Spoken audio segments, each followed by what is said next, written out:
X-Men Dark Phoenix was directed by Simon Kinberg and is a continuation of the X-Men prequel movies. When Jean Grey gets an uncontrollable power, the X-Men must decide whether they should destroy her or save her from a bigger threat that hails from another world. The X-Men prequel films are some of my favorite superhero films ever. I thought that First Class was a great watch, Days of Future Past was super fun, and Apocalypse is extremely underrated. And I knew that Dark Phoenix was probably not going to be nearly as good as those movies, and it's not.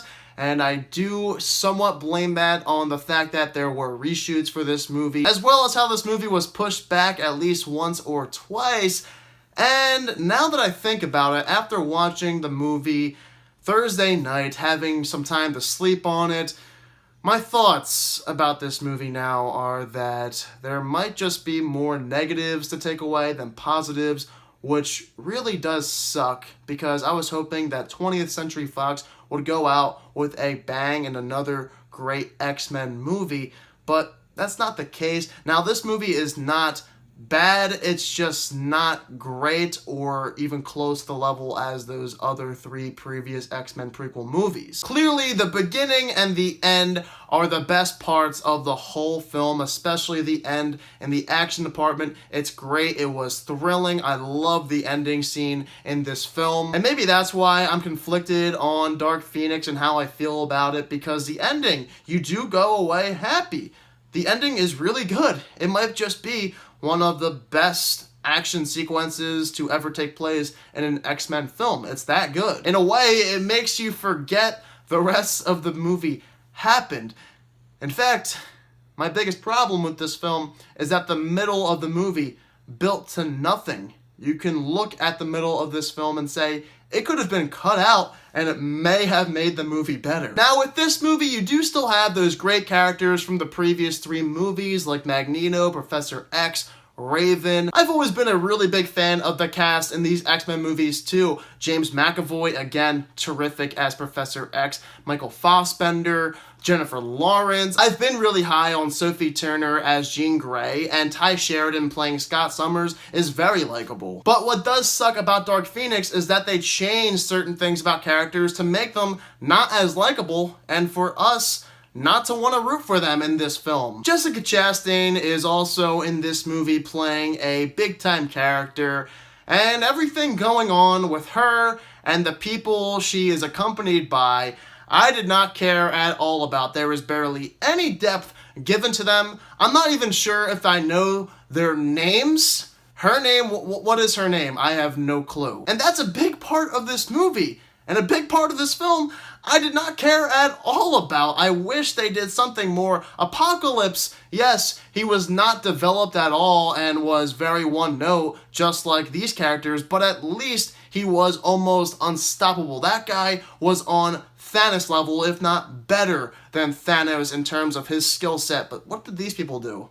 Nothing. Again, going back to how they do certain things with some characters like James McAvoy, which I did not like at all what they did with him. There are some characters that have rushed moments that did not work very well at all for me. It just seemed out of character. In other movies, this would not have happened, but for some reason, in this movie, the script wants it to happen. Oh, and the continuity in this movie is even more messed up than the other films and what they did to splice the entire X-Men franchise. None of it makes sense. You could have easily avoided that. And Jean Grey, there was even a continuity error in these last 4 X-Men movies. Something happens with her in this film that gives her the power, but she already had that power in Apocalypse, so why is the first scene showing us how she got this power? I don't know. Plus, with the final 5 minutes in the movie, it felt like the writers had no idea how to end the movie because of the sale to Disney. They're just like, all right, this can just be open-ended. We don't know where to go next.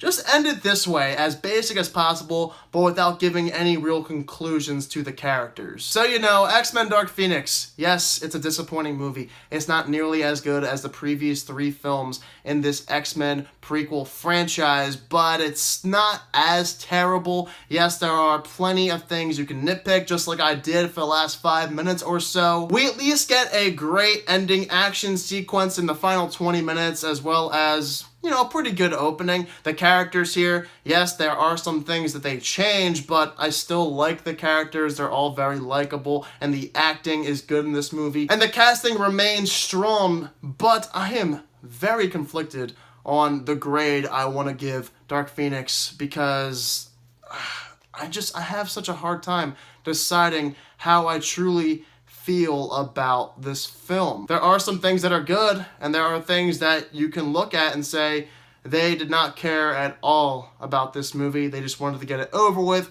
make a couple of dollars here and there, and end the 20th Century Fox reign over the X-Men. So I know I complained about this movie for a decent amount in this review, but I don't want to give this movie a grade. I just don't feel right giving Dark Phoenix a grade.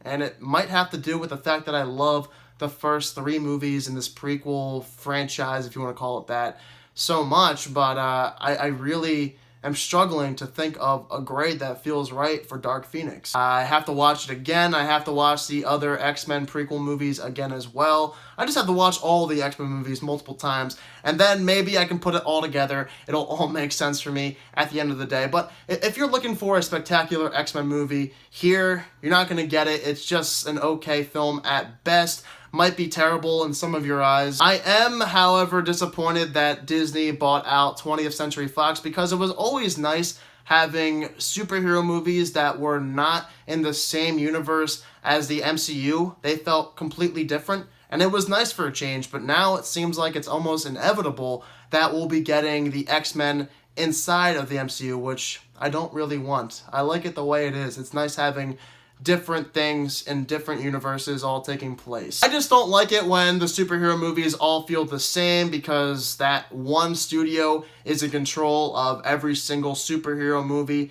So yeah, that's how I feel about the film, guys. If you guys also saw Dark Phoenix, be sure to let me know down below in the comment section what your thoughts are on it. If you're new to my channel, click the subscribe button and give this video a thumbs up if you enjoyed it. Thank you all so much for watching this video, and I hope you all have a fantastic day.